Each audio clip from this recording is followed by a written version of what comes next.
Ben had never thought about being English before. He'd never had to. He began to realize that the Englishness that had always filled him with such pride was a strange construct indeed. Ben was quite disquieted by that.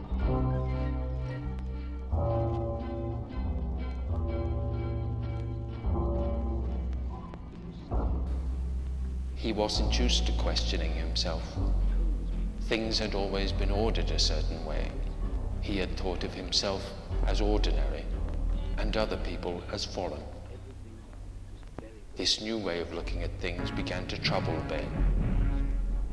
He really didn't feel that well at all.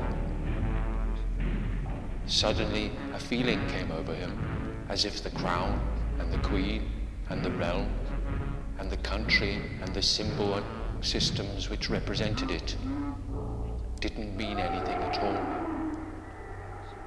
Suddenly, he thought, this great pride in being a part of something which was really a disposal system for stolen wealth wasn't such a source of pride after all. Ben became rather sad.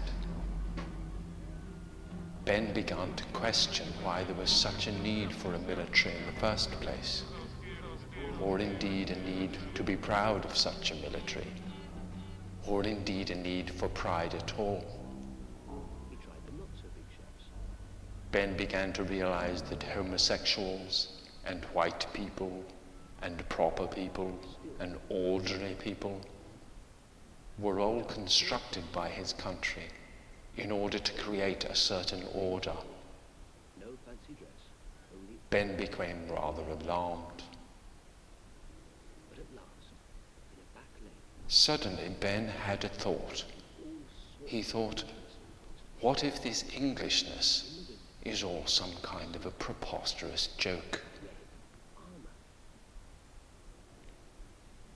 He went back to his garden with a certain sense of suspicion about the world. Ben was concerned. Things hadn't been as he'd liked them to be lately. The realm hadn't been as it should. Withdrawing from Europe had always seemed to be such a practical idea, but now it brought out seams in this realm which Ben had always thought of as a peaceful place. But he began to realize now that this place had been spreading warfare all over the world for as long as he'd been alive.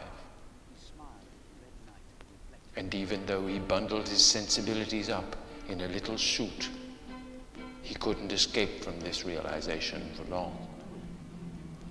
Ben was concerned.